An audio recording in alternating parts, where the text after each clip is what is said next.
안녕하세요. 사랑하는 나그네 교회 교회 여러분, 그리고 그리스도 안의 형제 자매된 교회 여러분. 오늘부터 우리는 고린도 후서를 읽어가겠습니다. 고린도 후서는 고린도 전서를 기록한 때로부터 6개월 뒤쯤 되는 것을 봐주고요. 고린도 전서는 좀 터키 지역에 있는 에베소에서 기록된 것을 보는데, 고린도 후서는 마게도냐 지역에서 기록된 것을 봅니다.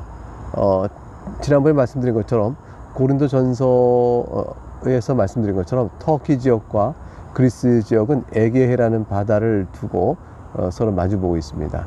근데 육로로 연결되죠. 터키 북쪽과 그리스 북쪽이 육로로 연결되는데, 그리스 북쪽의 땅 그쪽이 이제 마게도냐 지역이 되어집니다. 아마 고린도 후서를 썼을 때 사도 바울은 에베소를 떠나서 마게도냐에 있었을 것으로 추정이 되어집니다. 이제 고린도 후서를 읽으면서 우리는 이제 고린도 전서와 후서의 관계, 또 바울과 고린도의 관계를 좀 더 알 필요가 있는데요. 바울이 이제 고린도를 몇 번 방문했고 편지를 몇 번 썼을까, 이런 생각을 하게 되어요. 왜냐하면 전서 후서에 보게 되면 먼저 썼던 편지들이 있다는 것을 이제 우리가 짐작할 수 있기 때문이죠. 자, 그러면 이렇게 생각할 수 있습니다. 바울은 고린도 교회는 사도행전 18장에 나온 대로 고린도에 가서 첫 번째 교회를 설립했을 때, 그게 첫 번째 방문입니다. 바울이 첫 번째 고린도에서 교회를 설립했다. 그리고 이제 바울은 터키에 있는 에베소로 오게 됩니다. 에베소에 오게 되니까 고린도 교회가 그립고 또 여러 가지 목회적 관심이 있으니까 그 에베소에서 고린도로 편지를 보냅니다. 이것이 첫 번째 편지예요. 근데 이것이 남아있질 않아요. 이게 고린전서가 아니에요. 그러니까 남아있는 편지 가운데 첫 번째가 고린전서인데, 개척 후 에베소에 온 바울이 고린도 교회에 편지를 보냈던 것, 그 편지를 보낸 이후에 그 고린도의 사람들이, 고린도 교인 중 일부 글로의 집사람들이 에베소에 와서 고린도 교회가 어떠한 형편에 놓여 있는지를 지금 우리에게 말해주게 되어집니다. 그래서 이제 바울이 그 말을 듣고 그들이 갖고 있었던 질문들, 그때 답을 해주게 되죠. 그러니까 고린도 교회 개척하고 에베소에 왔고 첫 번째 편지 보내고, 그 편지 이후에 고린도 교인 가운데 근로의 집사람들이 에베소로 와서 바울에게 고린도 교회 사정을 말하니까, 그리고 고린도 교회가 갖고 있었던 질문들 몇 가지를 말해주니까 바울이 그 질문에 대한 답을 쓰면서 고린도 교회 형편에 대하여 왜 아볼로파, 바울파가 있느냐라는 등등으로 인해서 권면하고, 그들이 가졌던 이제 음행과 동시에 또 책망하고, 또 그들이 가졌던 우상 숭배에 관한 재물에 관한 얘기 또 교훈하고 등등등 이제 해서 편지를 보낸 게 우리가 알고 있는 고린도 전서입니다. 이제 고린도 전서를 이제 편지를 보냈는데, 그 편지를 받은 이제 고린도 교회가 그 편지로 인해서 교훈을 받고 이제 상황이 달라지면 좋잖아요. 그런데 그러기는커녕 이들이 그냥 더 심각해진 겁니다. 상황이 이제 점점 악화됐다는 말을 이렇게 듣게 되니까 이제 바울이 이 말을 듣고 그냥 바로 에베소에서 배를 타고 에게해를 건너서 고린도로 가게 되어집니다. 이게 바울이 이제 두 번째로 가게 된 고린도 교회 방문이죠. 첫 번째 개척하고 에베소에 왔다가 편지 보냈다가 소식 듣고 고린전서를 보냈는데, 다시 들어온 소식이 고린도 교회가 매우 악하다, 상황이 나쁘다는 말 들으니까 바울이 이제 가게 된 거죠. 고린전서를 보내고 바울은 다시 한번 고린도 교회를 방문하게 되어집니다. 근데 방문했을 때 바울이 거기서 사도적 권위요 개척자로서 가서 그를 다 정리할 수 있으면 좋은데, 이들이 그때 너무 상황이 나빠져 가지고 시험 들어 당시 사도냐, 바울에게 사도권을 가서 이렇게 막 비평하고 비판하고, 그리고 자기들의 뜻대로 바울의 교훈을 듣지 않아서 바울의 마음에 근심을 갖고 마음이 상해서 돌아오게 됩니다. 아주 가서 얼마 있지 않고 그냥 바로 돌아와 버리게 되어져요. 그래서 이 두 번째 방문을 가리켜서 바울의 눈물의 방문이다, 근심의 방문이다, 보통 그렇게 말을 해요. 그렇게 해서 얼른 다시 에베소로 온 바울의 마음이 어떻겠어요? 굉장히 안 좋죠. 그래서 눈물로 그 고린도 교회에 대해서 다시 편지를 쭉 보냅니다. 그 편지를 보내고 나서 그 바울은 에베소를 떠나 이제 마게도냐로 가게 된 거예요. 그래서 거기서 눈물의 편지를 보낸 그걸 받고 고린도 교회가 어떤 상황이 있는지를, 이게 디도를 통해서 그 결과를 기다리고 있었는데, 디도가 와서 바울의 근심에, 바울이 갔다가 수몰당했던 두 번째 방문 이후에 보낸 눈물의 편지에 대해서, 이 눈물의 편지가 이제 세 번째 편지겠죠? 이게 그 편지를 대한 소식이 결과를 주는데 그 결과가 고린도 교회가 이제 회개하고 또 바울의 교훈과 가르침에 따라서 변화했다라는 말을 듣고 나서 너무 기뻐하고 위로를 받는 겁니다. 그 위로를 받아서 바울이 고린도 후서인 지금 우리가 있는 편지를 다시 고린도 교회에 보내주는 게 되어집니다. 그러니까 처음에 개척, 에베소에 갔고 첫 번째 편지, 그 다음에 고린도에서 온 사람들의 이야기를 듣고 두 번째 편지를 보냈는데 그것이 고린도전서. 고린도전서를 듣고 상황이 나아지긴커녕 더 악화됐다는 소식 듣고 바울이 에베소에서 배로 고린도 교회를 방문했다가 수모를 당하고 근심의 방문이라고 그래요. 그리고 다시 돌아온 뒤에 눈물로 편지를 써 보냅니다. 이게 세 번째 편지죠.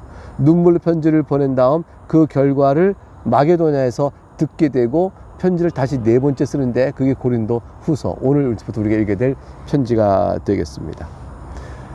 자, 내용을 한번 살펴보죠. 1장부터 보게 되면 하나님의 뜻으로 말미암아 그리스도 예수의 사도된 바울과 형제 디모데는, 디모데는 이제 고린도에 소개됐고 이미 알고 있는 거죠. 고린도에 있는 하나님의 교회와 또 온 아가야에 있는 모든 성도에게, 아가야가 이제 고린도와 에덴에 있는 그 지역의 남쪽 지역이죠. 그리스의 남쪽 지역이에요. 하나님 우리 아버지와 주 예수 그리스도로부터 은혜와 평강이 있기를 원하노라. 이제 편지 서두에 축복의 말을 전하고 이제 3절부터 얼마나 큰 위로를 하나님이 내게 주셨는가를 고백하게 됩니다. 3절. 찬송하리로다. 그는 우리 주 예수 그리스도의 하나님이시요 자비의 아버지시요 모든 위로의 하나님이시며. 저는 이게 너무 좋아요.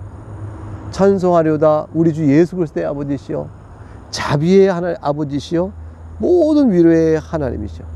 우리 주 예수 그리스도의 하나님이신데 우리에게 너무 자비의 아버지고요 모든 위로의 하나님이시니까, 여러분 자비와 위로를 그리스도 예수 안에서 우리에게 베푸신 하나님이 얼마나 좋으세요.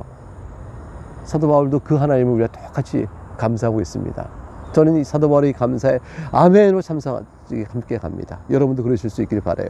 4절에 우리 모든 환난 중에서 우리를 위로하사 환난 당에도 위로하시고요 우리를 하여금 하나님께 받는 위로, 그 위로를 가지고 모든 환난 중에 있는 자를 능히 위로하게 하신 이시로다. 환난에 있는 우리에게 위로 주시고 환난 중에 받은 그 위로로 인해서 우리가 다른 사람의 환난 중에 있는 자를 또 위로하게 하심으로 인하여 하나님께서 능히 위로하게 하시는 이로다. 지금 제가 이렇게 했습니다. 왜냐하면 여기에 벌레가 앉은 것 같아서 말이죠. 5절. 그리스도의 고난이 우리에게 넘친 것 같이 우리가 받는 위로도 그리스도 말미암아 넘치도다. 그리스도의 고난이 우리에게 넘친다는 말은 그리스도께서 이제 받으실 고난이 이미 다 받으셨어요. 그러니까 그리스도의 고난이 또 우리에게 뭐 부족해서 넘쳐주고 우리에게 맡겨주고 남겨주고 뭐 빚 물려주고 그런 것이 있는 것이 아니고, 그리스도께서 우리를 구원하는 복음을 위하여 고난을 받으신 것처럼 우리도 그리스도의 복음을 따라 살아갈 때에, 복음을 위하여 수고할 때, 복음의 백성으로 살아갈 때, 복음을 위하여 수고하고 애쓸 때 우리도 받는 고난이 있다. 그걸 얘기하는 거죠. 그래서 그리스도 고난이 우리에게 넘친 것 같이 그리스도께서 우리를 위하여 구원을 이루시기 위하여 고난을 받으신 것처럼 우리가 또 그리스도의 복음을 위하여 수고할 때, 그리스도의 복음을 수고할 때 우리에게 또 받는 고난이 있으니 그 고난이 우리에게 넘친다. 그러나 그리스도의 위로가 어떠냐? 그게 얼마나 감사하냐? 그러니까 우리가 받는 위로도 예수 그리스도로 말미암아 주시는 위로로 인해서 넘치게 우리에게 위로가 있다. 이렇게 말하고 있는 것입니다. 6절에 우리가 환난 당하는 것도 너희가 위로와 구원을 받게 하라는 것이요 우리가 위로를 받는 것도 너희가 위로를 받게 하라는 것이니 이 위로가 너희 속에 역사하여 우리가 받는 것 같은 고난을 너희도 견디게 하느니라. 자신들이 받는 환난이 성도에게 고린도 교회의 위로와 구원이 된다고 합니다. 도대체 바울이 받는 환난이 왜 고린도 교회의 위로와 구원이 될까요? 그것은 바울이 환난을 통해 얻는 영적 교훈이 있죠. 그게 뭐예요? 나는 약하지만 그리스도는 강하구나. 내가 이렇게 환난 당하지만, 복음을 위해 수고하느라고 환난 당하지만 그리스도께서 내게 주신 위로가 너무 크다는 사실을 얻는 영적 교훈을 그렇게 말할 때 고린도 성도들이 아 그래 맞아, 바울 사도가 겪은 것처럼 우리도 복음을 위해 수고할 때 고난을 당하지만 그리스도께서 베푸시는 위로가 너무 큰 거야 라고 그걸 깨닫고 함께 위로를 느끼게 된다는 거죠. 우리도 그렇지 않겠습니까? 그래서 그런 점을 말하고 있는 것이고요. 그래서 적용하기를 7절에 너희를 위한 우리의 소망이 견고함은 너희가 고난에 참여하는 자 된 것 같이 위로에도 그러할 줄 압니다. 너희를 볼 때 우리가 참 소망 위로를 갖는다. 왜냐하면 우리가 환난 당하나 그리스도의 위로를 넘치게 받은 것처럼 너희가 환난에 있다 할지라도 우리가 참 위로를 받는 것은 너희가 우리가 받은 그 위로를 너희 또한 받을 줄 우리가 알기 때문이라. 이렇게 말하고 있는 것이죠. 그래서 이제 바울은 고린도 교회로부터 바울의 사도의 권면을 듣고 그들이 변했다는 소식을 디도로부터 전해받고 마게도냐에서 너무 기뻤던 거예요. 한번 생각해 보세요. 개척한 교회인데, 편지를 보냈는데, 들려오는 소식 들으니까 너무 상황이 악해서 고린도 전서를 써서 다시 보냈는데, 근데 그들이 너무 악해서 안 되겠다 싶어 예배에서 달려갔는데 수몰 당하고, 그 이리 때 같은 자들이 교회 들어서 회방하고, 그래서 돌아와서 눈물로 편지를 써서 어찌 될 것인가 노심초사 마음에 기도하며 기다리는데, 그가 마게도에서 받은 소식이 이러하니 아시아에서 복음을 전하게 당했던 모든 환난이 저들에게 바로 바울에게는 어떻습니까? 위로로 다가오는 것이고, 그 위로를 고린도에게 전함으로 고린도 교회 또한 넉넉히 어떤 환난도 이길 만한 힘을 얻으니, 그게 바울에게 얼마나 큰 기쁨이 됐겠습니까? 8절부터 자신이 당한 환난과 하나님 구원에 대한 간증을 이렇게 이어놓고 있습니다. 형제들아, 우리가 아시아에서 당한 환난을 너희가 모르기를 원하지 아니하노니 힘에 겹도록 심한 고난을 당하여 살 소망까지 끊어지고, 얼마나 고난을 많이 당했는지 살 소망도 다 끊어졌어요.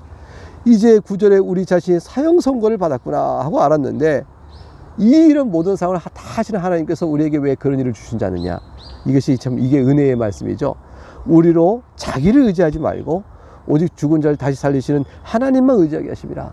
부활의 능력, 예수 그리스도의 부활, 그걸 바라고 하나님만 의지하게 하는 것이죠. 하나님은 죽은 자도 살리신다. 그래서 우리가 다 사형 선고 받는 줄 알아도 소망을 죽게 두는 것이죠. 하나님만 의지하도록. 10절에 그가 이같이 큰 사망에서 우리를 건지셨고 또 건지실 것이며 이후에도 건지시기를 그에게 바라노라. 과거, 현재, 미래 어느 때나 항상 계신 그리스도께서, 또 하나님께서 우리를 끝까지 돌보실 것이라. 11절 너희도 우리를 위하여 간구함으로 도우라. 이는 우리로 많은 사람의 기도로 얻은 은사로 말미암아. 이 말은 뭐냐면, 너희가 우리를 도우라, 너희가 기도로 우리를 도우라. 그러면 많은 사람의 기도로 얻은 은사, 즉 하나님의 호의예요. 많은 사람의 기도의 응답으로 하나님께서 우리를 사랑으로 대하시는 그 은혜를 우리가 받을 때 많은 사람들이 우리를 위하여 감사하게 하렵니다. 그게 뭐냐면, 우리를 위하여 기도해 준 자들이 기도의 응답이 이루어져 하나님의 은혜의 손길이 우리에게 미쳐지는 걸 보면, 과연 하나님 살아계시고 우리 기도를 들으시다 저렇게 구원하시구나 하는 하나님의 은혜를 바라면서 저들도 또 커다랗게 하나님께 감사하게 되지 않냐는 거죠. 여러분, 기도를 우리가 다른 사람을 위해 기도하면 그 기도의 응답을 받은 사람이 우리에게 감사하는 걸 끝나는 게 아니죠. 그 일을 이루신 하나님께 우리에 대한 감사가 너무 커지죠. 그래서 다른 일을 위해 기도해 준 것은 우리에게 너무너무 큰 신앙의 확신을 주는 거예요. 사랑하는 교우 여러분, 서로 위하여 기도하십시오. 그리고 그 기도를 들으시사 그에게 베푸신 하나님의 호의, 은사를 보십시오. 그럼 여러분은 그 기도를 여러분이 해준 분에게 감사를 듣는 것으로 그치는 것이 아닙니다. 오히려 여러분의 기도를 들으시고 그에게 호의, 은사를 베푸신 하나님의 손길을 바라보면서 하나님 감사합니다 하고 여러분이 하나님께 높이 찬송을 올리게 되어 있어요. 바울이 지금 그것을 얘기하고 있는 것이죠. 그러므로 우리를 위해 기도하라, 이렇게 말하는 것입니다. 여러분, 저를 위해 기도하시고요, 나그네 교회를 위해서 기도하십시오. 그러므로 인해서 나그네 교회를 이끄시고 또 우리를 불쌍히 여기시고 인도하시는 하나님의 손길을 바라보시면서 여러분도 하나님께 크게 감사하는 은혜가 있기를 바랍니다. 11절부터 14절에 바울 자신이 고린도 교회를 어떻게 사랑해 왔는지 그것을 이렇게 설명합니다. 우리가 세상에서 특별히 너희에게 대하여 하나님의 거룩함과 진실함으로 행하되 육체의 지혜로 하지 아니하고 하나님의 은혜로 행함은 우리 양심이 증언하는 바니 이것이 우리의 자랑이라. 자신이 하나님의 거룩함과 진실함을 행했다고 합니다. 육체의 지혜로 하지 아니하고 하나님의 은혜로 행했다고 합니다. 철저히 하나님 중심적 하나님 뜻에 따라서 내가 하나님 앞에 거룩함과 진실함으로 내가 너희에게 대했습니다. 우리 양심이 이걸 증언합니다. 이것이 우리의 자랑입니다 라고 말하고 있죠. 오직 너희가 읽고 아는 것 외에 우리가 다른 걸 쓰지 아니하노니. 무슨 말이냐면, 너희에게 이전에 말한 것과 다른 새로운 것을 말하지 아니합니다, 이 뜻이에요. 오직 너희가 읽고 아는 것 외에 우리가 다른 것 쓰지 아니하노니, 이전에 말한 것과 똑같이 말하노니 오직 예수 그리스도를 이전에 말했고 지금도 예수 그리스도를 말한다, 이런 뜻이 되어지는 것이죠. 너희가 완전히 알기를 내가 바라는 것은 너희가 우리를 부분적으로 알았으나 이제 완전히 알길 원한다. 우리 주 예수의 날에는 너희가 우리의 자랑이 되고 우리가 너희 자랑이 되는 이 아름다운 돈독한 사랑의 관계가 우리 가운데 완전하게 세워지기를 바란다 라고 말하고 있습니다. 15절부터 22절, 이제 바울은 고린도 교회를 이렇게 가겠다고 말했다가 그것이 이제 번복되어진 일들이 벌어진 것에 대한 이제 설명을 합니다. 15절, 내가 이 확신을 가지고 너희로 두 번 은혜를 얻게 하기 위하여 먼저 너희에게 이르렀다가, 첫 번째 두 번 은혜라는 것은 너희를 만나서 하나님께서 우리를 통해 주신 받은 은혜를 너희가 받도록 하기 위해서라는 거죠. 두 번의 하나님 은혜로 이루어지는 방문이요, 그 방문을 통해서 전해지는 하나님의 은혜를 얘기합니다. 첫 번째는 먼저 너희에게 갔다가 너희를 지나 마게도냐 북쪽으로 갔다가 다시 마게도냐에서 너희로 가서 두 번째 방문이죠. 그러니까 두 번의 은혜가 있기를 원했다는 것이죠. 너희 도무로 유대, 즉 예루살렘으로 가기를 원했다. 그러니까 고린도 교회를 먼저 가서 방문하고 연보를 준비하게 하고 마게도냐 갔다가 거기서 또 연보를 거두어서 다시 고린도 교회 가서 연보를 받아가지고 예루살렘에 간다. 두 번에 내가 너희를 방문하고 했지만, 그렇지만 이렇게 교회 갈 때에 그 뜻을 이루지 못했어요. 그 뜻을 이루지 못했는데, 뜻을 이루지 못하니까 아니 왜 바울은 왜 흰소리 하느냐, 온다고 해도 왜 안 오고 왜 그러냐, 이런 식의 얘기가 있을 수 있겠죠. 그러니까 바울이 말하는 겁니다. 17절, 이렇게 계획할 때 어찌 경솔히 하였으리요. 혹 계획하기를 육체를 따라 계획하며 예하면서 아니라 하는 일이 내게 있겠느냐, 이렇게 말을 합니다. 경솔히 하지 않았다. 하나님의 신실하심을 따라 했다. 하나님 앞에 진실함을 했다. 그게 18절부터 22절이에요. 하나님은 얼마나 신실하시냐, 그 신실하신 하나님을 섬기는 내가 또한 신실함으로 했다라고 사도 바울이 간증하는 거죠. 변호하는 거예요. 18절, 하나님 미쁘시니라, 신실하시다는 뜻이죠. 우리가 너에게 한 말은 예하고 아니라 함이 없도다. 우리 또한 신실하게 행했다라는 거예요. 우리 곧 나와 실로아노와 디모데로 말미암아 너희 가운데 전파된 하나님 아들 예수 그리스도는 예하고 아니라 함이 되지 아니하셨으니 그에게 예만 되었느니라. 예수 그리스도 말씀하신 바에 언약을 다 이루시는 부분에 있어서 예수님도 신실하시다. 20절, 하나님의 약속은 얼마든지 그리스도 안에서 예가 되니 그런즉 그런 말미암아 우리가 아멘하여 하나님께 영광을 돌리게 되느니라. 하나님께서 그리스도 안에 하신 약속 가운데 이루지 않은 것이 어디 있냐. 신실한 하나님께서 항상 예, 그리스도께서 항상 예, 그리고 우리도 아멘하여 하나님께 영광을 돌리고 너희에게 대하여 신실하게 사역하느니라. 21절, 우리를 너희와 함께 그리스도 안에서 굳건하게 하시고 우리에게 기름을 부으시는 이는 하나님이시니, 우리에게 기름을 부으시는 하나님이 신실하시니 그가 또한 우리에게 인치시고 보증으로 우리 마음에 성령을 주셨느니라. 그러므로 우리가 너희를 향하여 사역할 때 신실하게 하였느니라. 경솔하게 사람의 생각에 따라 좌우 흔들림이 한 것이 아니라, 그러므로 내가 너희를 방문한 계획이 달라진 것에 대해서 오해하지 말라라고 말합니다. 23절 24절 볼까요? 내가 내 목숨을 걸고 하나님을 불러 증언하시게 하노니 내가 다시 고린도에 가지 아니한 것은 너희를 아끼려 함이라. 바울이 근심의 방문이 됐다고 그랬죠. 첫 번째 교회를 세우고 에베소에 왔다가 편지를 보냈는데 그 편지를 듣고 어찌 됐나 했는데 고린도에서 온 사람들의 얘기를 들으니까 아직도 사태가 나빠요. 분열이 있어요. 또 질문도 있었어요. 그래서 고린도 전서를 썼어요. 전서를 듣고 난 다음에 들어온 소식이 교회가 그 고린도 전서의 편지로 안정되긴커녕 더욱더 악화되니까 바울이 막 달려갔단 말이에요. 배를 타고 갔단 말이죠. 근데 수모를 당하는 거죠. 악화된 시험에 있는 교회가 사도의 말도 안 들은 겁니다. 그래서 근심의 방문 이후에 눈물로 그들에게 편지 써보냈죠. 그때 이후에 바울이 고린도 교회를 찾아가는 원래 계획을 바꾸게 되어졌죠. 23절 24절이에요. 내가 내 목숨을 걸고 하나님을 불러 증언하시노니 내가 다시 고린도 교회에 가지 않은 것은 너희를 아끼려 함이라. 근심의 방문 이후에 고린도 교회를 바로 가지 않고 그냥 아꼈어요. 아꼈다는 건 뭐냐면 고린도 교회를 방문한 걸 연기했습니다. 연기한 것만큼 고린도 교회는 시간을 갖게 된 거죠. 어떤 시간이에요? 바울이 눈물의 편지를 준 것을 가지고 회개할 시간을 얻게 된 겁니다. 바울이 근심의 방문 이후에 눈물의 편지를 보내고 저들에게 시간을 줘요. 회개할 시간을 주는 거죠. 그것이 너희를 아낌이라 이런 뜻이에요.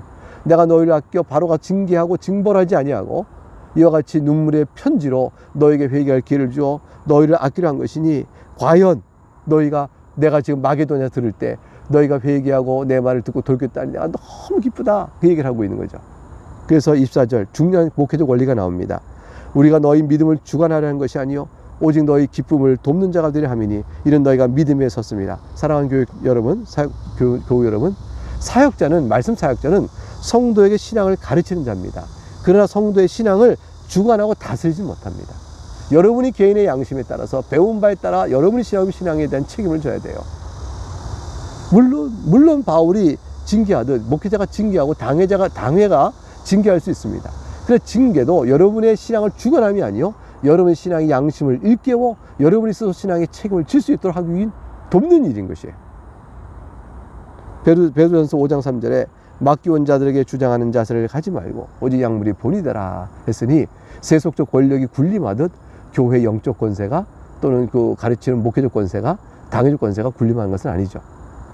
그러나 여러분에게 훈계합니다. 여러분을 가르칩니다. 여러분을 징계합니다. 다 여러분의 신앙 양심에 따라 여러분이 스스로 믿음 안에 설 수 있고 또 판단할 수 있도록 하기 위한 것이죠. 이것이 교회의 원리입니다. 바울은 그 원리에 따라서 고린도 교회에 이렇게 실천했고 고린도 후서에 이 편지를 읽을 때 우리 마음에 참 기쁨이 왔습니다. 결국 고린도 교회는 회개했고 또 새로운 관계로 들어가는 그런 하나님의 은혜를 경험하는 그러한 내용들을 우리가 희망적으로 볼 수 있기 때문이죠. 네, 오늘 여기까지 읽었습니다. 내일 다시 함께 또 고린도후서 2장을 읽어가도록 하겠습니다. 평안을 기원합니다. 감사합니다.